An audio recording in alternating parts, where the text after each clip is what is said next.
In this video, we're going to look at close combat. Close combat in Chain of Command is very brutal, very bloody. It represents not just stabbing each other, definitely no run around with chainsaws trying to lop people's heads off, but it does involve shooting as well. So basically, close combat happens, CQB happens, if you end up within 4 inches of an enemy. This can happen as a result of movement or, in some rare cases, even deployment. So we're going to show a couple of examples of combat and talk you through them. So we'll start off with this rather enthusiastic German section here that's going to charge that building. That building has got Americans in it, and they are firing out of these 2 windows. Okay, so they've set up to cover these 2 windows so they can see the approach. And then we'll do the same thing from here, where we'll imagine the Americans not covering this side, so we'll see what happens on a blindsided approach. So first things first, you have to move into combat. As I said in a previous video, you can either move 1 dice, 2 dice, or 3 dice. As you only need to get within 4 inches, and they are 6 inches away, 1 dice should theoretically be enough, but as you can't shoot anyway, you're running into combat, you may want to consider 2 dice. Why would you not always go for 2 dice? We know why you wouldn't go for 3 dice, because you get extra shock. But if you look at the close combat summary, what we have is, if you go all the way down, you have per d6 enemy moved in the first round.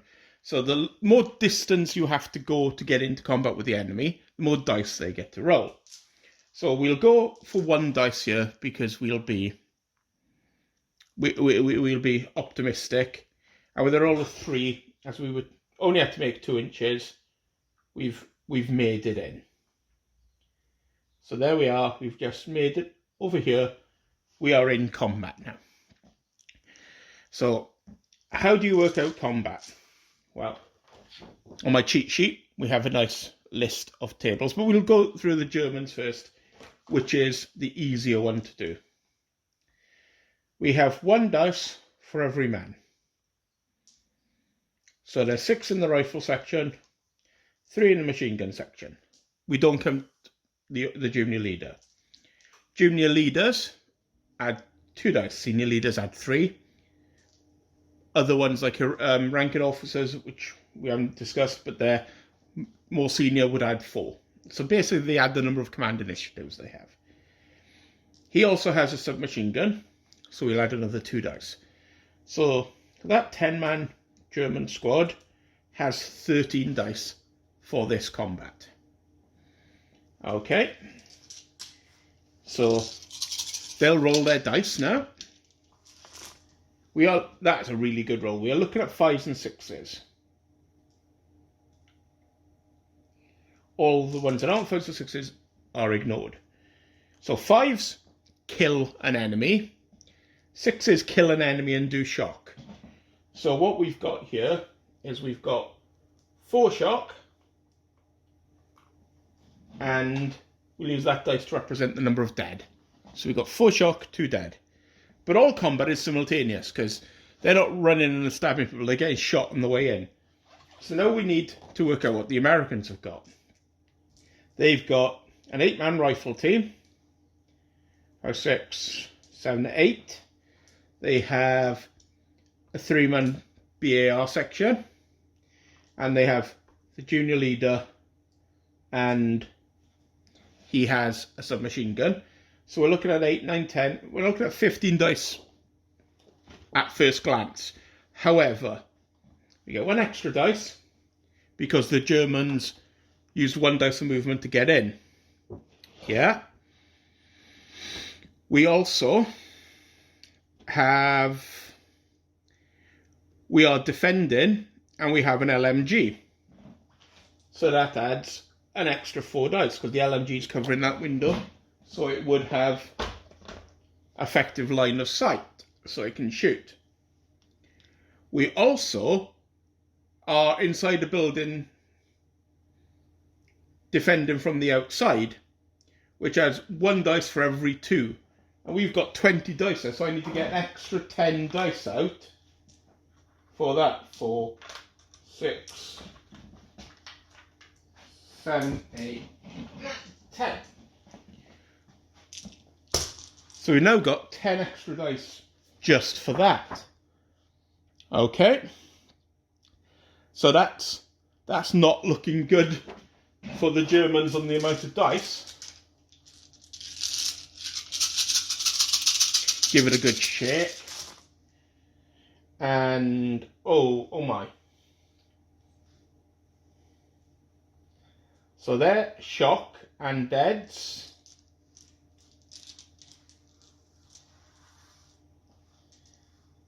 Those 5s are dead. So the Germans have lost 2, 4, 6, 7, 8, 9, 10, 11, 12. There's only 10 of them. So as you can see, a frontal assault, although it has crippled the squad, it's killed 6 guys and done 4 shock. So it would have crippled the squad, but you would have lost your entire squad in the process. Okay. When you look at the results, there's a table. Basically, if you draw, you fight again, but that's quite unlikely. In this case, the Americans won by more than 4+. So if there were any surviving Germans, they'd have to fall back, but they'd have to fall back 18, double shock, etc., etc. So as you can see, combat is a really bloody affair. If you charge for that. So let's try it. Let's pretend that squad didn't happen, because the Germans went to basic, and they're assaulting what would be a fire base from a blind position. Now we remember the Germans simply get 1 for each rifleman, 1 for each man in the MG team, and 4 for their junior leader with some machine gun. So here we didn't do as well. We killed 3 and caused 1 shock. Now the Americans this time have the same 8 dice for their rifle section, 3 dice for the BAR section, and 4 dice for the leader. However, we're not assaulting them over the defended position now. We are running through the door that they're not defending. Okay, so they're not really defending the cover from this one. So we're now hitting the rear, which means we take away half the dice. So we've got 8, 7, so we take away half the dice. So they're down to 8 dice. Again, they've rolled quite well. So they've done 3 shock and 3 with kills. So that's a drawn combat. So in the drawn combat, we now fight another round. First of all, we'll take the casualties off. We'll check for leader on that one. Their leader's fine. So we'll take 3 off. Check for leader on the Germans. He's fine. We take 3 off. And then you fight another round because it's a draw.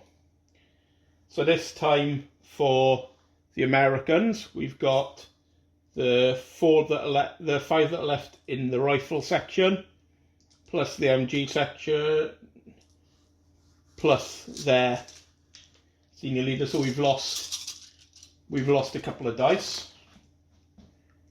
And again, they rolled reasonably well with 3 shock and kills and 1 normal kill. And the Germans have 6 guys plus their leader left, so that's 10 dice. Notice there's no bonus dice for moving up, which I forgot to do on the last round. Whoops. Let's see if it would have made a difference. It would have rolled 2 dice, so would have been an extra kill. So I will leave it because I forgot. Again, the Germans did quite well, and we have another draw. But as you can see, at this point, these guys have now whittled themselves down to 2 nearly dead squads. Adding the shock from that should have taken off some extra dice, actually. Oh, my mind's gone. We'll do that entire round again, because I forgot to take the shock off.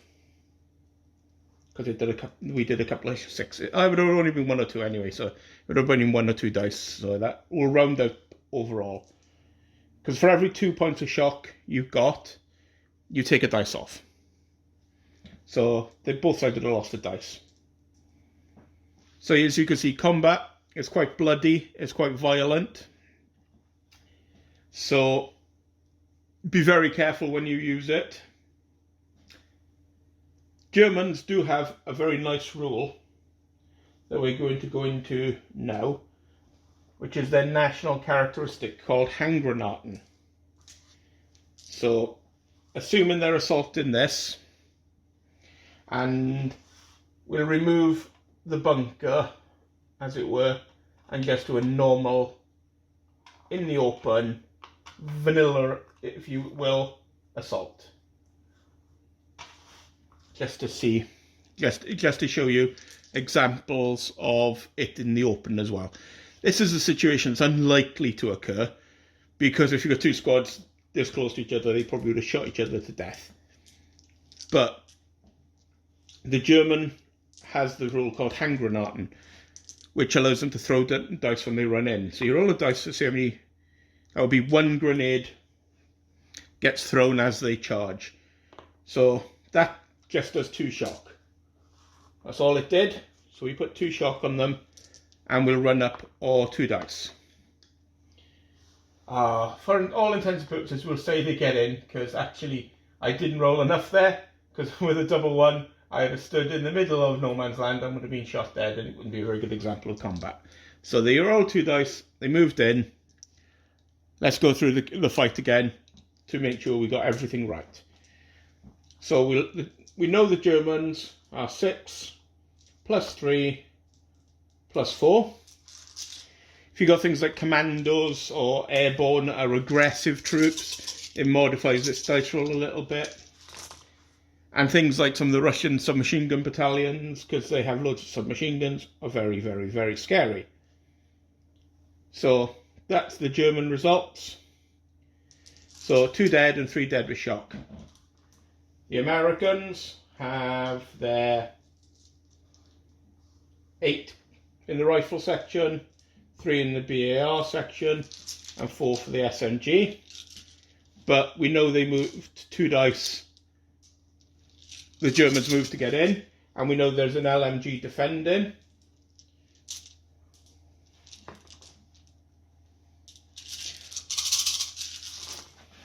So as you can see, charging across open ground at people who can see you come in, not the best strategic use of your resources one bit.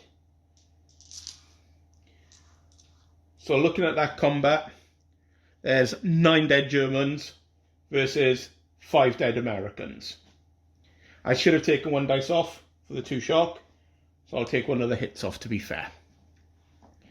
But again, you're looking at that 1 round of combat alone has caused 2, 4, 6, 8, 10, 12, 13 casualties across the 2 units. So obviously you'd have to dice for leaders being hit, etc., etc., which we'll discuss in the next.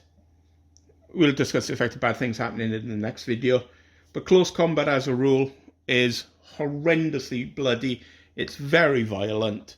And if you think of some of the formations, like some of the Russian submachine gun battalions from Stalingrad, they've got 8 submachine guns plus a junior leader in a section. So that's 28 dice for those 9 models. It close combat in this game is horrendous to both sides. It's the sort of thing that you'd only do like if you were assaulting a gun, because a gun has very, like an anti-tank gun, for example, where you're going to overwhelm it much easier than you would shooting at it because it's behind a gun shield, gives armor, or if it's entrenched, for example. Those are the only times that you're really going to use this. Or if you're a bit like me and you realise you are close to the enemy and you want to yell hand grenade and basically throw your squad into a meat grinder by mistake. that also happens quite regularly. So combat, it's one of those things. If you've watched any of our battle reports, you'll see, for example, Ryan made a mistake and got a bike squad quite close to a allied jump-off point.